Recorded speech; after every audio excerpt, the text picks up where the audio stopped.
Urea కోసం రోడ్డుపై బైఠాయించి నిరసనకు దిగిన రైతులు.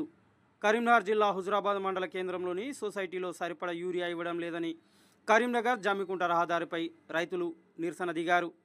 రైతులకు సరిపడా యూరియా సరఫరా చేయకుండా యూరియా కొరత లేదంటూ ప్రభుత్వం తప్పుడు ప్రచారం చేసుకుంటుందని ఆగ్రహం వ్యక్తం చేశారు రైతులు.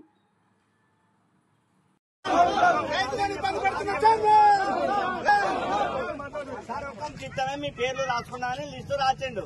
మేము ఇప్పుడు లిస్టులో రాసిండని మేము వచ్చినాం. వచ్చిన తర్వాత ఇప్పుడు ఏమంటారు అంటే ఇక్కడ కొంతమంది ఆధార్ కార్డు పెట్టారు. ఇప్పుడు ఇట్లా కాదు, మొత్తం వీణాకర్ రాని వీణాకర్ లైన్ పెట్టుకుని అక్కడ టోకన్ ఇద్దామని అంటే మీరు మా పేర్లు అయితే లిస్టులో రాసుకున్నారు కదా, ఆ లిస్టు అయిపోయిన తర్వాత మళ్ళీ మిగతా వాళ్ళు లిస్టు ఇయ్యి. మొన్న ఇచ్చిన వాళ్ళు మళ్ళీ దాని ఆధార్ కార్డు పెట్టే డబుల్ వస్తాయి కదా, మీరే రాసుకున్నారు ఆ మంచి ఆలోచన చేసి. ఇప్పుడు మళ్ళా వాళ్ళు ఇచ్చిన తర్వాత మిగతా ఆధార్ కార్డు మళ్ళీ రోజు ఇచ్చేయాలి. మేమేమో ఇబ్బంది పెట్టాలి, మీరు విడిచినట్టే మేము వస్తామండి అంటున్నాం. చైర్మన్ ఏమంటుండే వీణాకర్ రాని అంటున్నట. ఇది కరెక్ట్ ముచ్చటేనా ఇది?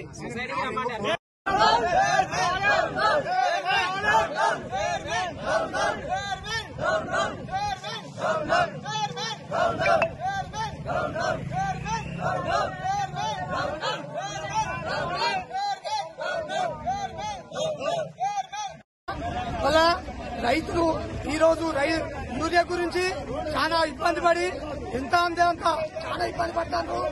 రైతు పాలన అని ప్రజాపాలన అని రేవంత్ రెడ్డి గారు హామీలు ఇచ్చి ఈ రోజు ఇక్కడ రైతులను ఎంత కోసం ఉంచుకుంటారో మీరు ఒక్కసారి చూడండి. రైతులు యూరియా గురించి చాలా ఇబ్బంది పడుతున్నారు. కాబట్టి ప్రభుత్వం వెంటనే యూరియా బస్తాలు ఎక్కువ కేటాయించి రైతులను ఆదుకోవాలని మా యొక్క మనవి. అంతే